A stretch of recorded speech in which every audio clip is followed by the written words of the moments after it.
Good morning, good afternoon, and good evening, everybody, and welcome to today's episode of the Never Peak Project Podcast. I'm your host, Coach Ranger, and in today's episode, we're going to kick it back a little bit to somebody that I met while I was walking across the country. As most of you know, I made my cross-country trek from South Carolina all the way back to California between March and August of 2024, and right around the middle of that, I was in the middle of Arkansas. And Arkansas was one of those states that I was really worried about going into it because I had zero connections.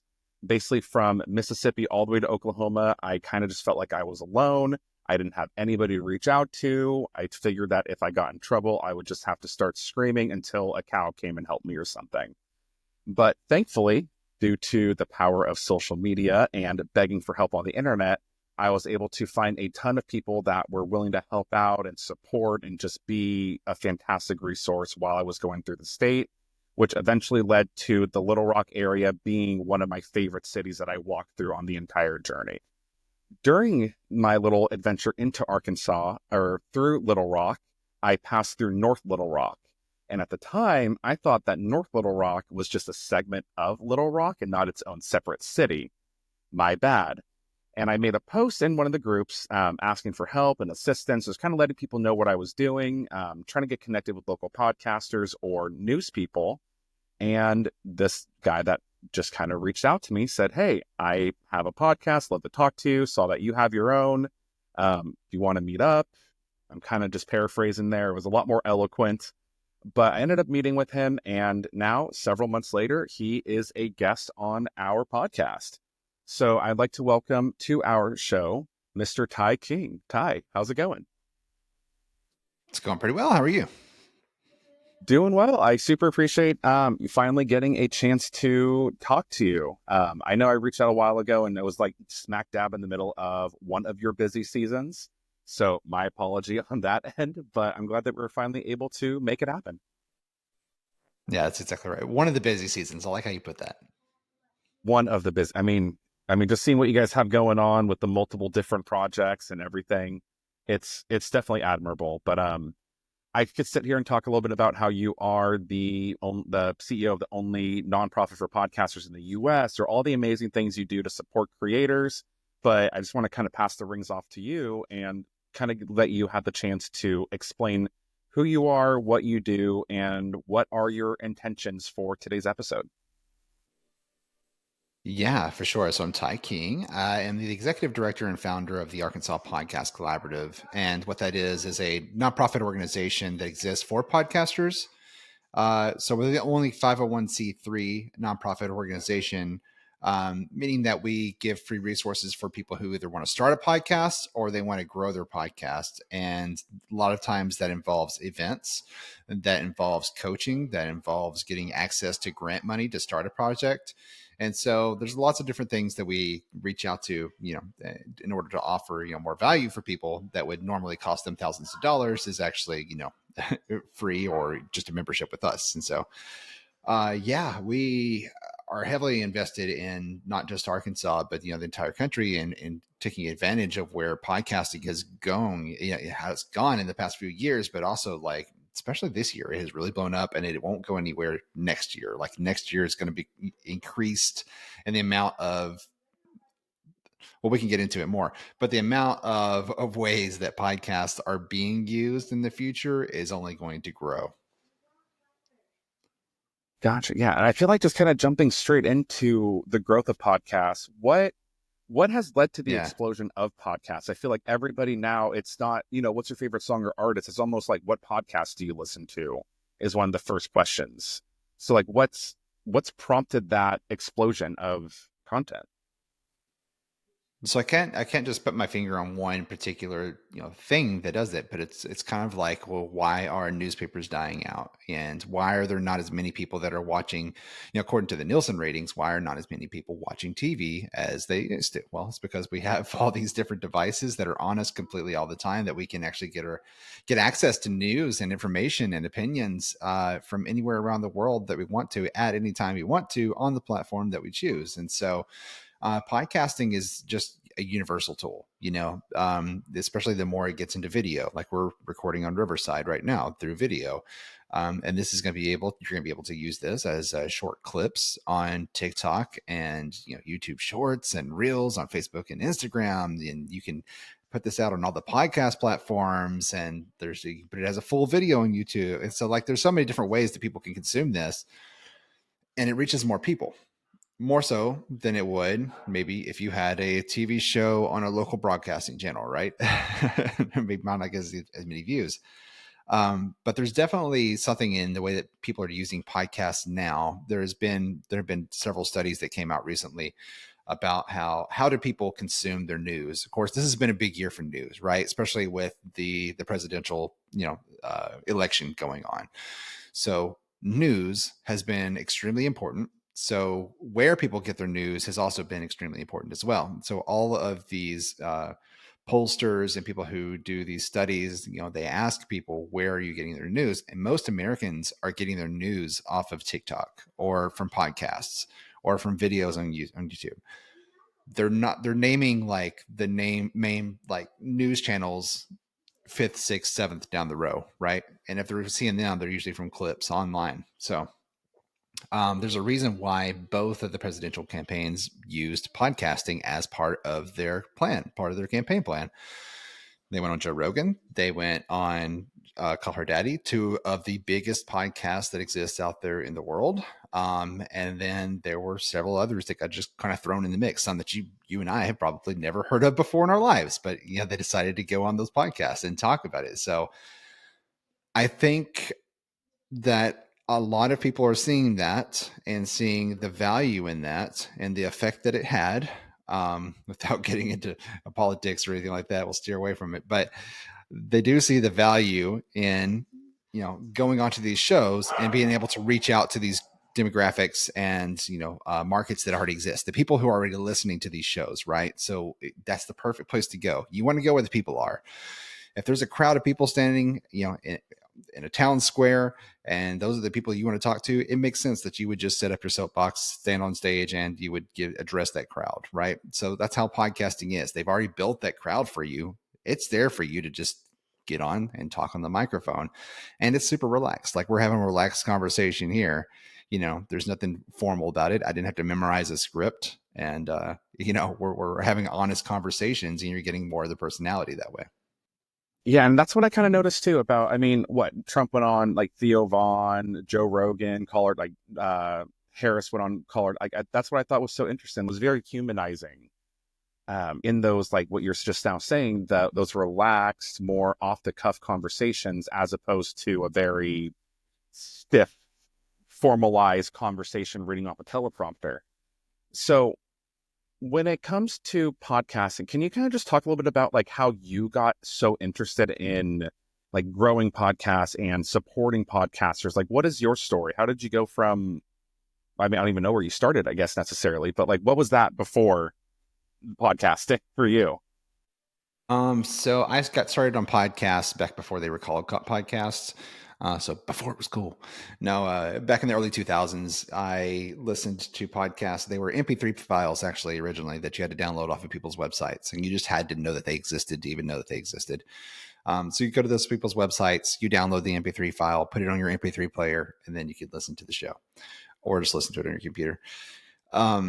So I was enthralled with like audio storytelling because my grandparents had given me tapes of like old radio plays, like the original like Twilight Zone run and The Shadow and War of the Worlds, and I wore those out, and so I just loved it. How like it was so, I love movies, but like audio storytelling to me, like it allowed my imagination to like fill in so much of what they weren't showing me, they were telling me rather than Mm. showing me, and my mind was doing the rest of the work, and I was like, this is awesome. So I was hooked on it from then. But in 2018, I started my first podcast as a networking tool because I also owned a marketing business, and so there was some C-level executives that I just couldn't get in the door of to talk or have a conversation with, no matter how high up in the local chamber of commerce I was getting. And so I started the podcast, invited them on as guests, and didn't disclose the information that I had 0 listeners.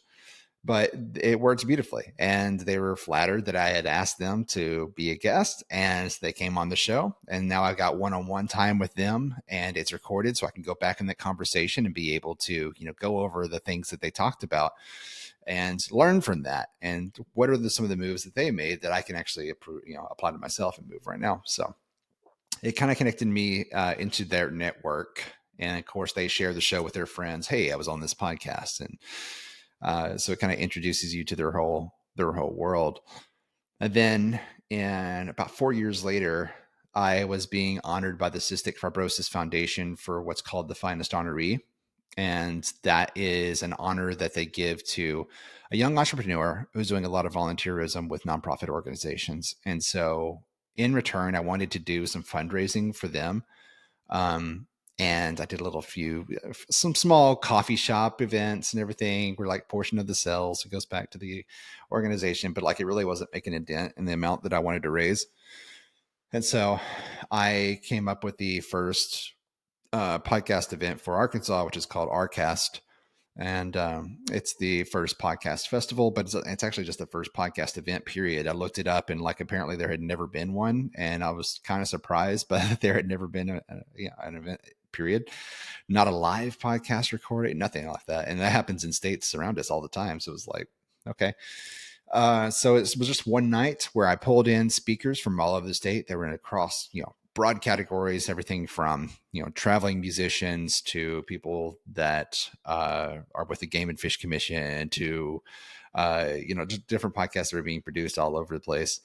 And sort of introducing them and letting them, talk on panels about how do they create their content, really getting the conversation started because I saw that there was momentum. There's, a lot of open opportunity, I would say, for states like Arkansas, to jump on because the barrier to entry to podcasting is so low right now. Like you don't have to know how Mhm. to use a very complicated microphone or audio interface or cameras or any of that stuff. Like you don't have to have any of that to get started. Like if you've got a phone in your pocket, you've got a studio to start with.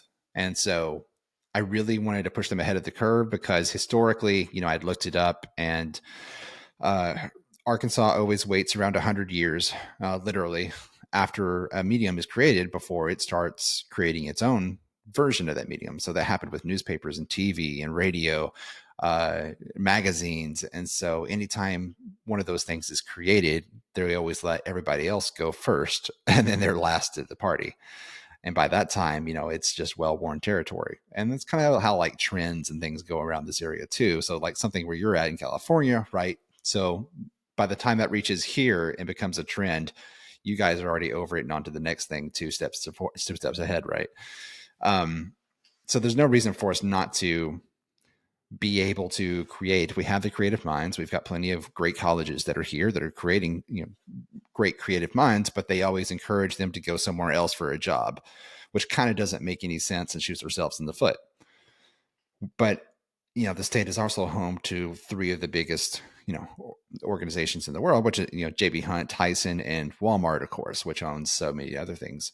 And then Walmart just did a call to everybody that was working from home from across the country. And they said, if you want to continue working for Walmart, you're going to have to move to one of the two locations of our headquarters. And of course, the main one is being right here in Arkansas. And so that has brought in a huge influx and a huge uh, population increase from people across the United States who are moving here now, which of course changes the whole, the whole culture of the states and brings a whole new conversation, but also brings in more expertise. And so more people to learn from. So after that first event that we had back in 2022, I believe it was, we kept getting asked about, how do I start a podcast? And so I had the idea to start the first, nonprofit organization because that doesn't exist. Because if people want to have those answers of how do I start a podcast, how do I, uh, start my first show or plan who my guests are or how often I'm going to record or figure out what equipment I need. Like normally you would have to go to a company and pay thousands of dollars and then you may not even end up making your show after that. And so now you've just paid thousands of dollars for nothing. You've got that knowledge, but I mean, like, what are you going to do with it if you don't do a show? And so making, since the technology and everything is low barrier to entry, it stands to reason that there should be a service like what we're providing, which is low barrier to entry as well, where it's at no matter what your income level is, we're able to help you, get your show started. And so, uh, the power of podcasting has so many different, there's so many aspects to it, where it's just, whether it's there's something to add to somebody's value or to add value to somebody's life, whether it is sharing what your knowledge is or sharing a funny story, making somebody laugh, or letting people know that they're not the only ones that are experiencing a subject, or like to raise awareness of something. But I've also seen them actually get presidential pardons for people for crimes that were, that they were wrongfully, committed for.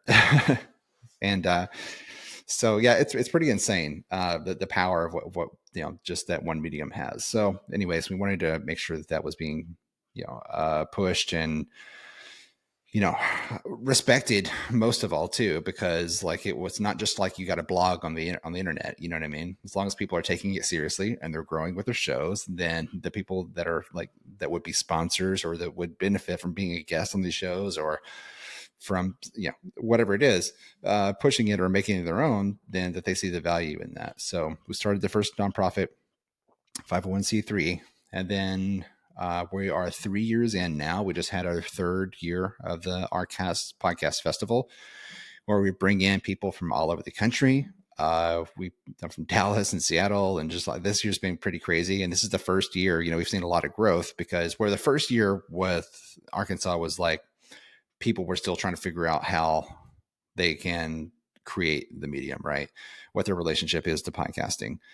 Second year, we had more people that had started their shows because they had gone to that first year's event, which is great. And then we were going across the state and doing all these speaking engagements and workshops. And so really just trying to, it's kind of like when you open your pool for the first time of the year is what I think about it as. And you throw the shock out there of the chlorine to, sort of get everything going. That's how I kind of felt like we were doing last year. And then this year, there were so many people that are creating amazing shows and even, won awards. And so it's pretty incredible to be, a part of all of that. And I keep talking, and I can just keep talking forever. You can tell me to, you can tell me to stop. No, you're good. No, you're good. I think that's like such a fantastic, like the genesis, the impact, the why, the problem. Like you're really just hitting all of the points. It's almost like you've done a million interviews, or how to be a good guest. And so when it comes to these different tools, and was something that I really want to like highlight that you said is just that aspect of the barrier to entry is pretty low as it already is. That's what I told people also, because I've had people ask me how to start a podcast, and I'm like, I have not that many downloads. I'm also comparing myself to the big guys, right? But it's like I'm just a few steps further than you. But like I've told people the same thing that you said. I'm like, take out your phone, record a video, and upload it. Now you have a podcast, right? Like that's what it is. So when it comes to the services that you provide with your nonprofit, is that, and just to clarify again, is that just for Arkansas folks or kind of people all over, but with an emphasis on Arkansas? No, so it's for everyone across the United States. We're still fairly new in running a nonprofit organization. So, 3 years in, I'm still not sure if I can cross, country lines, but yeah, we can definitely cross state lines. So, we help, podcasters everywhere from LA to New York. And actually one of the things that we've been able to accomplish this year is getting grants for podcasters, from across the country. And so we've got, Kate Downey from Los Angeles. We got her a $75,000 grant for her podcast, and it's from an organization in New York.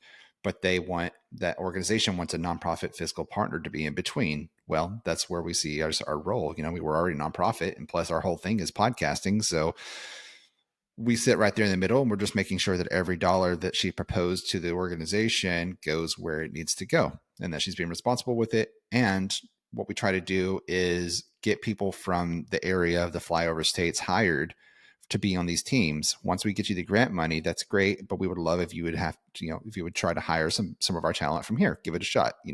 We're a lot cheaper than you're going to find in LA for one, but also the talent is immense.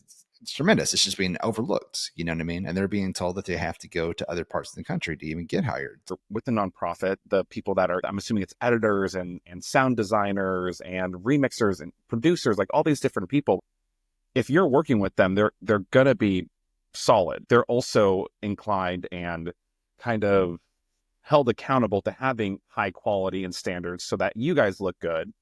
And I really like that whole idea of the buffer that, hey, if I, as a podcaster, am working with Ty and his team, there's that extra layer of accountability, which is fantastic because it's not just that accountability for the government folks giving you the grant.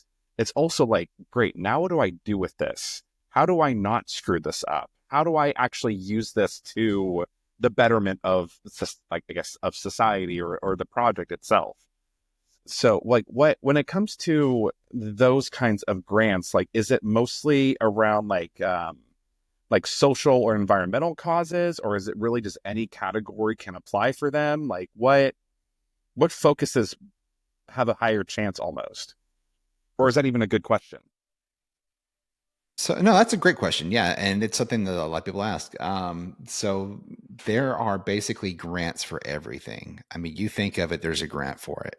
There are hundreds of thousands of organizations that exist across the United States, and every single one of them has a mission and vision, and they're looking for projects to help them move the needle on that mission and vision, right? So there are lots of different criteria for grants, as far as like some of them are by just random organizations that are out there that have a specific purpose, but they're only seasonal, to where I'm looking at one for with somebody earlier today, where the grant, you have to send a letter of intent between October and January, and so it'll give you specific times when you can apply for these grants or the different steps of these grants. But some of them, with the ones we've had the greatest greatest success with, are called sandbox grants, and they're just basically open 24/7, and year round, where they're just looking for proposals on projects that would help them move the needle on that mission and vision. And so it stands to reason, if you are an experienced podcaster, let's say that you've got a few episodes under your belt, and you are an expert in a certain field, right? I'll take the person I was meeting with earlier today as an example. So she is an expert in helping entrepreneurs grow their reach through email listings and different approaches of growing their team, hitting that growth level. And so there's absolutely podcast or grants out there for that, but they're not asking for podcast projects. And so these grants, very rarely where you ever find a grant out of the hundreds of thousands out there that exist that specifically say that they're looking for a podcast. And that's why a lot of podcasters don't apply for them. They're constantly chasing after these sponsorships, which are great. And sponsorships do work. It's one way to monetize your podcast. And then there's also, Spotify's got new ways that you can monetize now. There's absolutely, YouTube and, your TikTok clips and everything. There's ways to make money off of your podcast, and that's great. And so what I see grant money as is kind of like when you're starting a business, you need that initial, injection of cash, right? And so that's what the grant is for, is to help you get a team. It pays the bills of your team. If you're going to get an editor or a sound designer or a marketer, like, it pays the way for all of that to get started, which is great, and then helps you find new ways to get monetized past that point after those, whatever 9 episodes, whatever it was that you proposed. It's not a perpetual thing. You have to have a tight little package of saying, this podcast is going to be about this. This is the target market that we're going after. This is the target market that I also already have their attention, because I already have, either expertise in that field, or I already have another podcast that I'm doing that specifically aims at that, that group of people. And it's going to be, 9, 10, 12, 20 episodes, whatever, how many episodes you want to offer for that amount. That it really depends on what they're going to give you in return. Like I said, for 75,000, that would be great for, maybe eight or 9 episodes. But there are grants all the way up to the ones we were looking at today, which is, 200,000, when 200,000 would, get you probably 20, maybe 22 episodes for your season.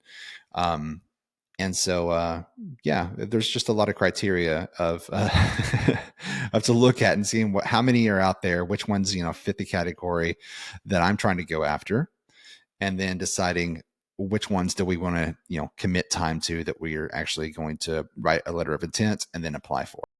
I think I have no idea how much an episode is actually worth because I would record an episode for a sponsor right now for like $50. That is insane. Kind of hearing the difference, like kind of when you're in like the bigger leagues or as things kind of go on and develop, like what this episode is actually potentially worth. That's so interesting. Like how when it comes to like I don't know, like the $200,000 grant for the example you gave of like 20 something episodes, is that just all the cost that's kind of divvied out to everybody that's involved? Like how does it work with the podcaster themselves with getting part of that? Like how does that work? So you have to submit a budget sheet where it basically breaks down to the dollar of how much you're going to spend of that that money and where's it going to go, and that's everything. Like it's down to the dollar of like, okay, well, if your editor that you're looking at told you that they charge this much per hour, how many hours are they actually going to have to work in order to so like we're prepaying, we're trying to figure out the expenses for that, but then also if you're going to do any kind of marketing, right? If you're going to print off a flyer and hang it in the coffee shop, well, how much did that paper and ink cost you? And so it's like you get down to the wire of like what to the penny, how much are you spending and where are you going to spend it? And really, like when you're applying for a grant, they'll say that it's available for up to this amount, and then so there'll be a range. There won't be a just only this dollar amount. So it might be from, let's say, 120 to 200,000, right? Let's see if that's the grant that's available. Then you want to figure out a mid range in there of saying, okay, well, how much could I get out of here, and then how much could I stretch it? You know what I mean? If I apply for $150,000, what do my episodes break down as? And it might be helpful just to start with, your total run of that whole season. What is this whole season going to cost? Okay, well, how much would I have to spend on editors? Okay, well, how much would I have to spend on myself? Well, how much would I have to spend on travel or gas or lodging or all these different things? And then you have to break those down to per episode. And that's going to vary for you because it might be like what we're doing right now, the talking heads, where we're just, interview form. You may not even have to travel anywhere. You're in California right now and I'm in Arkansas. We're talking. But there might be, an opportunity to go and you travel to Ohio to go meet this expert in whatever it is that you need to interview them for. And so you want to include that travel cost. And also, like I said, you definitely want to unfold marketing and whatever your editors are to, that's why it's kind of beneficial to work with us because of, we can provide, editors and mixers and sound designers and all that stuff. And it's going to cost you far less, going through us than it would through going through LA, right? Because the cost of living down here is so much less than it is in a lot of other states that are on the coast.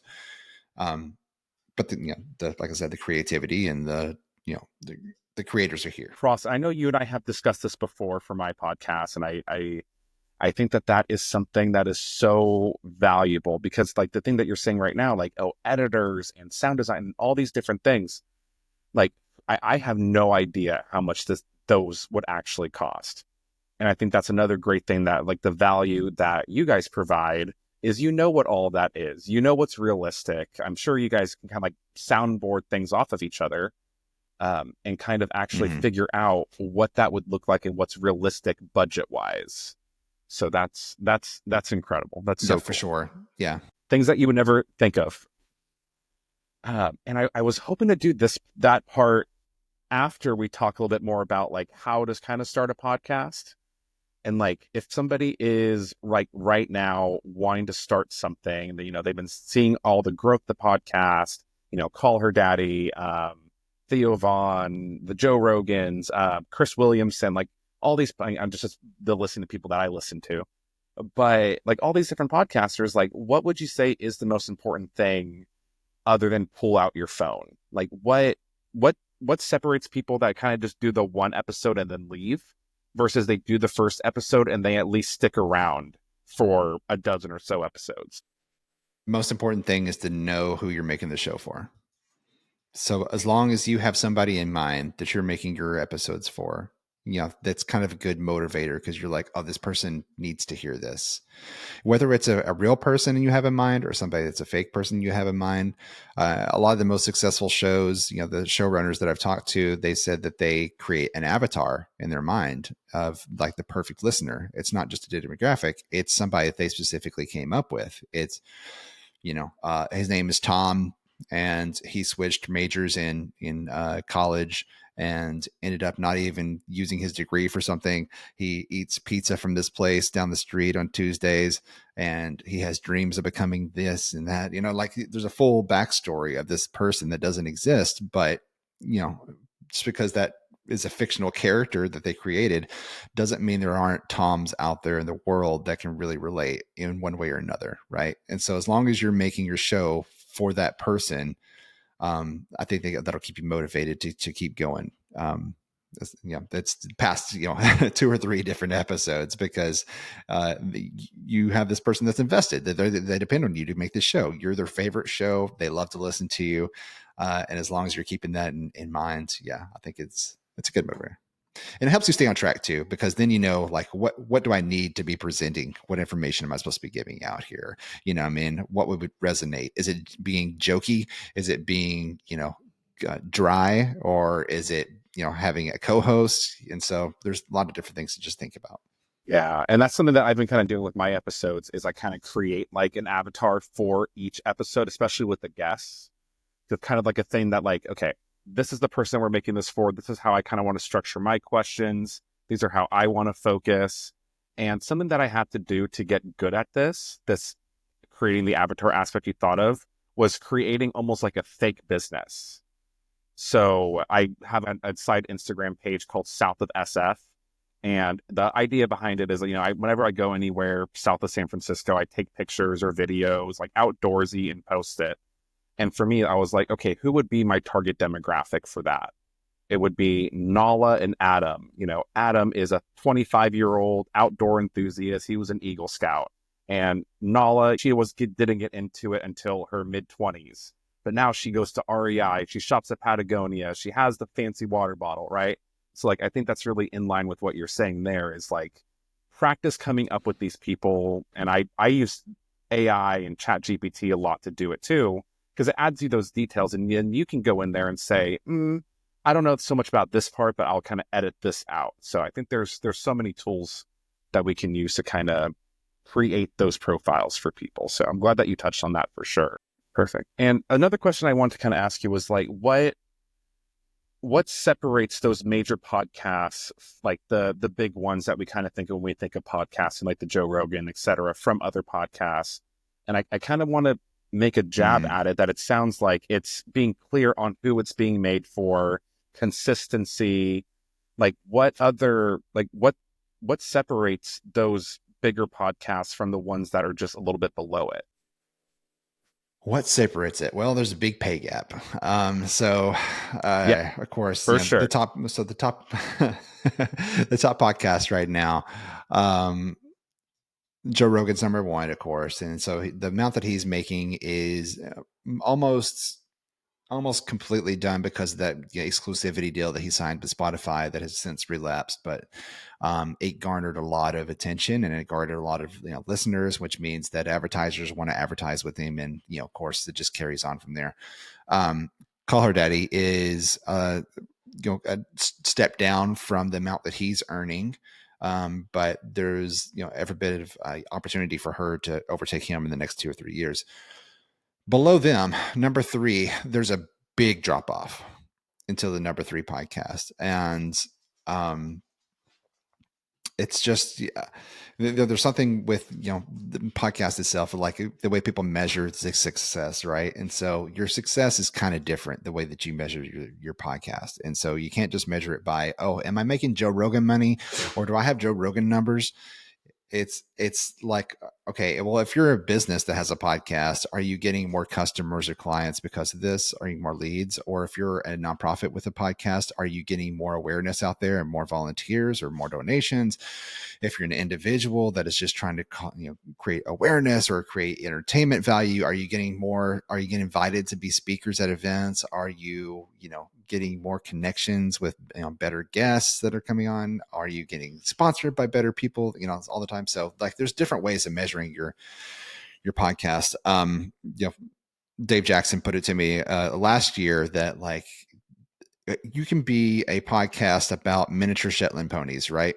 And so there's probably not a whole lot of enthusiasts for that. But if you've got, those 50 people in the world that are miniature Shetland pony enthusiasts that are listening to your podcast, and you've only got 50 listeners and it's just them, you've got that whole market cornered, right? So you've got a Yeah. monopoly on that. And so that's hugely beneficial. Now you've got their ear to, sell a product or whatever it is that you want to, or maybe just give them information about what it is that you are trying to convey to them. There's tons and tons and tons of ways of different measuring your podcast, and I've seen more NPR stations that are actively seeking out podcasts to put on the air for their shows or for their their broadcasts as well. So though that might be an extra opportunity is to be able to expand your listenership or the people that are consuming your show by also making it a radio show. So anyways, there's just so many tons of different ways to measure success. Yeah. And I think that's I think you said almost exactly what I kind of wanted you to say was it's about really defining what your goal is. And I think that's really just the big thing with this whole episode so far is define what your goal is, define who your listener is, like define why you're doing this in the first place. Whether it's like you said, to drive sales, get donations, kind of position yourself as an expert. Another piece that I kind of got was kind of use your podcast to be the best student possible. Like when I was walking across the country, that was a big thing that I was doing for my podcast was to document the stories, learn from the people that I was meeting, and just kind of provide a space that while I was learning from those people, that I could share it with those that resonate with that message or resonate with the walk in general. So I think that is very, very, like pivotal cornerstone to success in anything, but specifically with a podcast. And when it comes to the resources that you guys provide, I guess from like low touch to high touch, like if people go to your website, like what kind of resources can they kind of find when it comes to podcasting, starting, growing, getting going, figuring out the next steps, all the way up to full on, we are working with you to get a grant or grow or etc. Yeah. So on our website, there is a database of all the podcasts that we know about and that have been submitted to us or that we found out in the wild. There's a huge database of all the shows that we know of that are being created in the state of Arkansas. So if anybody's interested, you can divide that up by category. Look at what shows are here.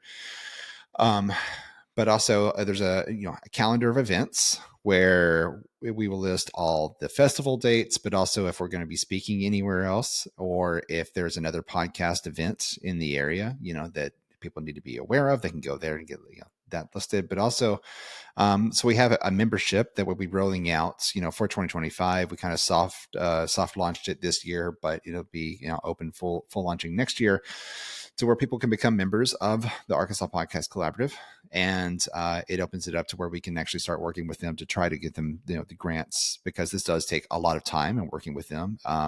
And a lot of guidance, and so obviously we have to be sustainable in order to do that. And so it's something that we love, but at the same time we've got to it's just the world we live in, where we have to have some funding to work with so they can pay for the vendors and the keep the lights on, rent and all, anyways, all the different things that we have to pay for. But also there's Patreon. We record all of our Arcast Podcast Festival events. We record each speaker session, and then we release it on our Patreon page, where people can get it as low as $5, and they get all those sessions where they can go back and watch those videos over and over. Yeah, there's just a ton of stuff. It's it's hard to just list all the different things that we do. So there's in-person stuff if you want that. There's online stuff if you want that, and there are plenty of opportunities. And we're working on a system where we can actually match guests with hosts of podcasts, so that if somebody who's looking to be a guest, they can put their expertise up there or whatever they want to be interviewed for, and then also the same thing for shows that are actively looking for guests in certain areas. That's so cool. I feel like that's just like such a clear like database or library of options and support that you guys offer. I mean, I was just kind of like poking around your website earlier and a little bit right now because I didn't catch the directory part earlier. But that's so I don't know. That's so cool that you guys are able to offer that, and just that specificity of focus, I think, is something that people can even kind of take away from going through your guys's website and seeing what you're doing. But now I think it's about time that we kind of move into our Q&A section. But I want to ask you a question about a question first. What is the most common question you get asked about podcasts from people either just starting or they already have their podcast? And what is your answer to that question? The most common question we get is, I think that I have a show that I want to do, but I'm not sure how to do it. And usually with us asking them several questions in return. Okay, well, what is your show about? Okay, well, why do you want to make it? Well, what's stopping you from doing it? And then it gets down to it's themselves. Like the barrier to entry to them creating the show is themselves, because they feel like they don't have anything to offer, or there's not going to be an audience for them, or that they don't have the technical expertise. And I'm like, well, the barrier to entry has never been lower, as we've talked about several times. If you've got a phone in your pocket, you've got a studio. Okay, and so, as far as like providing value, I always tell people you have a beginning, a middle, and an ending like nobody else does. You're a unique individual that has something to share. Everybody stands to learn something from everyone else. And whether that's, information or a shared experience, or even like you're enlightening or making somebody laugh, to brighten up their day a little bit, like you've got something to add to a value, and so the only Uh-huh. person stopping you from creating your show is you. Don't let that intimidate you. You've got to just start somewhere, and you will get better. If you go back and listen to the first episode of anybody that's made 250 episodes,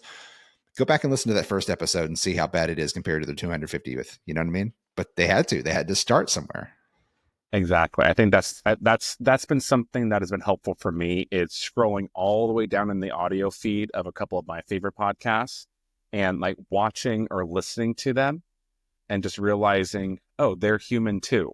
They also make mistakes. Their audio isn't as crisp. Their video kind of sucks. They're all over the place. I could have crappy video. I could have bad audio. I could be all over the place, like I can also start.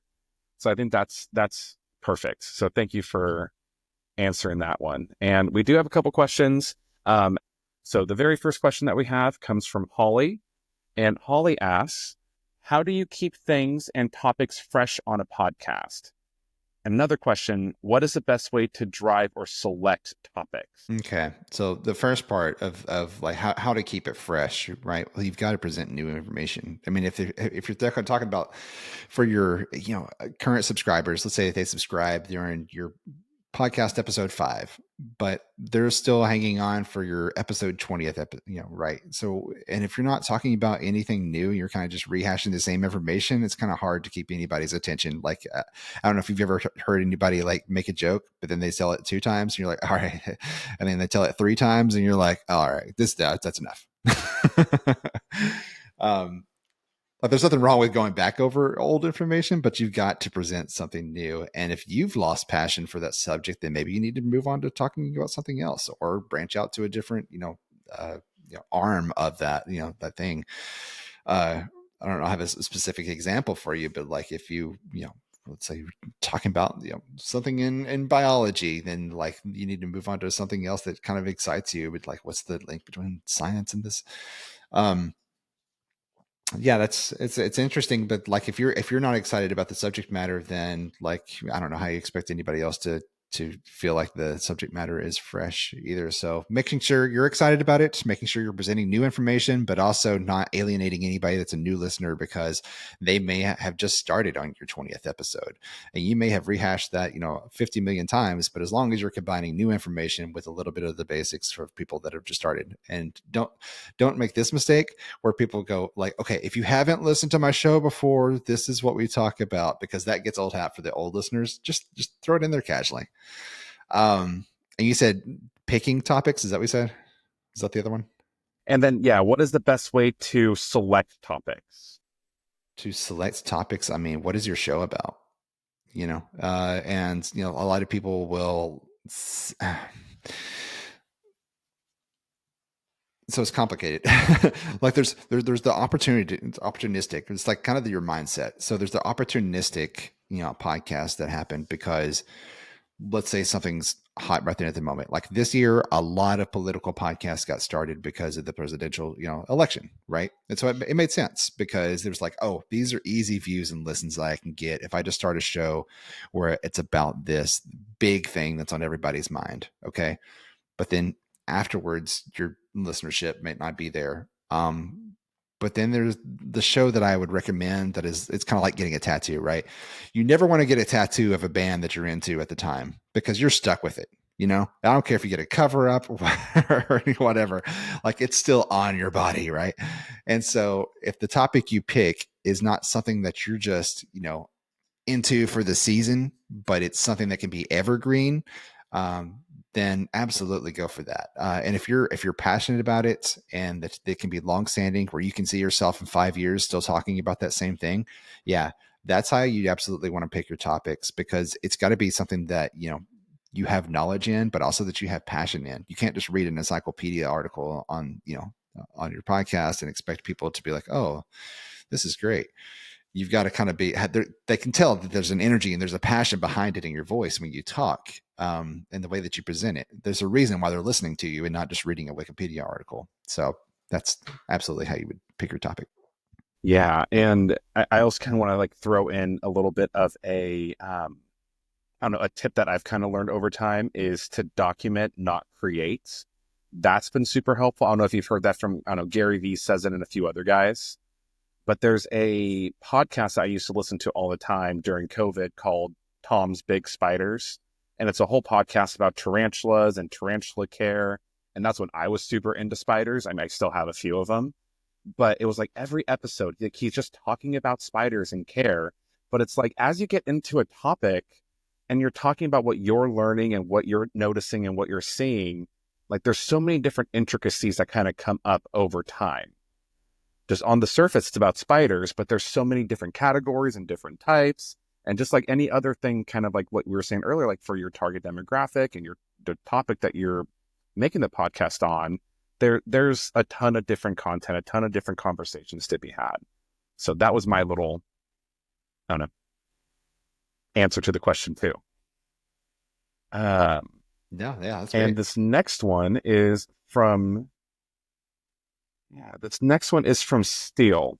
And this is the last couple questions. There's two of them. I'm going to ask the first one, then the second one I learned from last time. Can you quickly go over what makes a great story and what are the qualities of a great storyteller? What makes a great story, and then what are the qualities of a great storyteller? This is a much longer conversation, and it's kind of philosophical.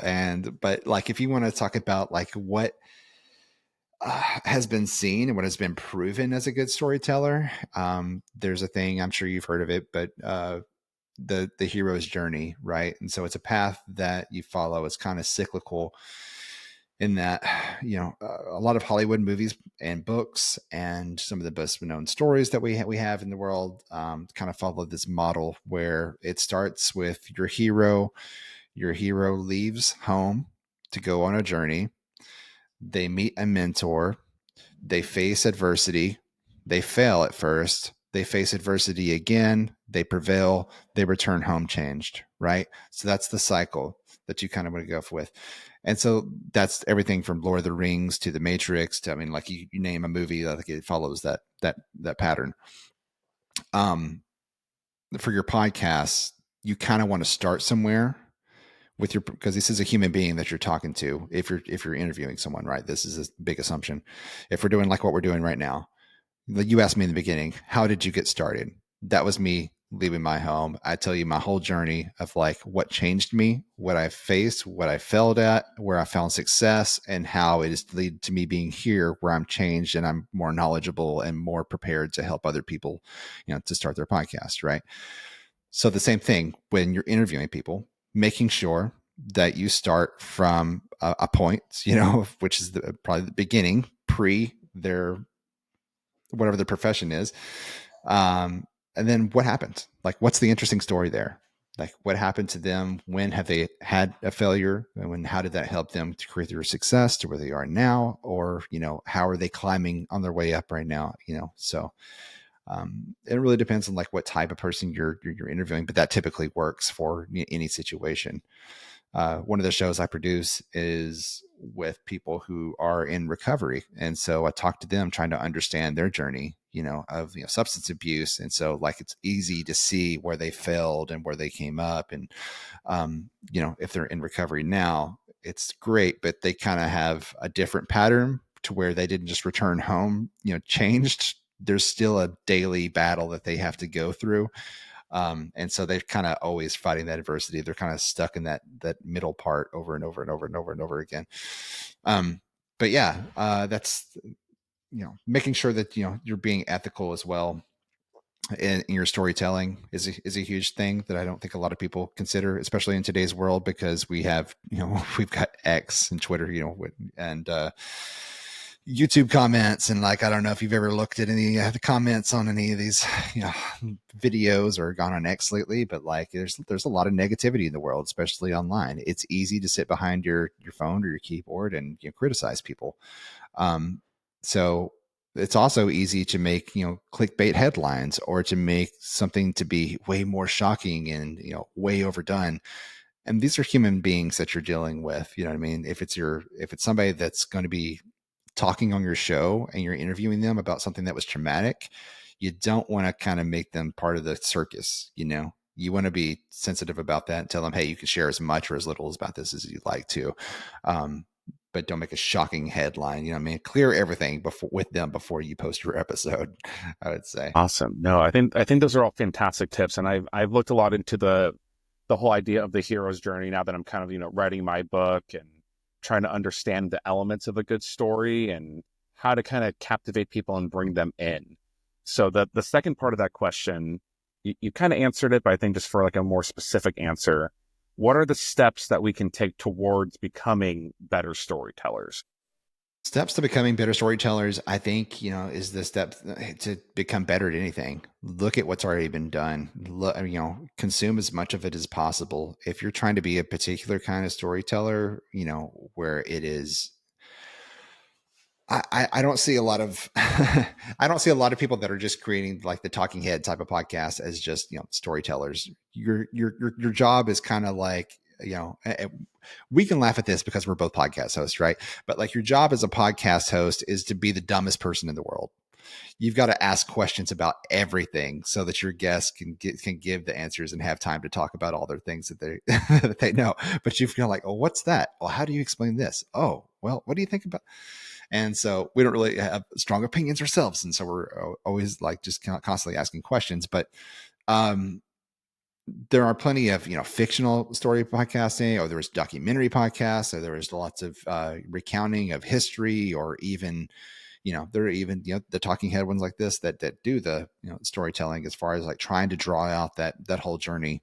But that was a long way of just saying that I think a good storyteller knows that there has to be highs and there has to be lows, that there has to be something that a human being went through, because we can't look away from a car crash, right? And so that's the whole thing. But we feel inspired, like the movies that and stories that people most resonate and like keep in their memory and think about before whenever they need inspiration, are the ones where somebody met adversity and they overcame it and rose up. And so making sure you're having those arcs, making sure there's dips, there's highs, there's very lows, but then they can back up. And it gives hope, gives inspiration, and people automatically, drawn to that. So it sounds like start looking at what other people are doing, figure it out, practice yourself, and just be ready for your own hero's journey. Exactly. Yeah, you can't be a good painter by not seeing anybody else's paintings. I mean, if you Uh-huh. had never seen a painting before, somebody just handed you a canvas and some paints, you'd be like, what am I supposed to do with this? And like, you can smear it Uh-huh. around, but like, until you've seen other people do it, you're like, oh, and then you take inspiration of how can you do that in your own way and make it unique. Got to get your hands dirty to figure out how to grow a tomato. Can't just look at books all day. Yeah, right. Yeah. Perfect. Awesome. Ty, thank you so much for your time. I super appreciate you sharing your magic with the listeners. If folks want to learn more about what you do and the Arkansas Podcast Collaborative, where is the best way for us to find you? Yeah, for sure. You can just go to our website. It's arkansaspodcasters.org.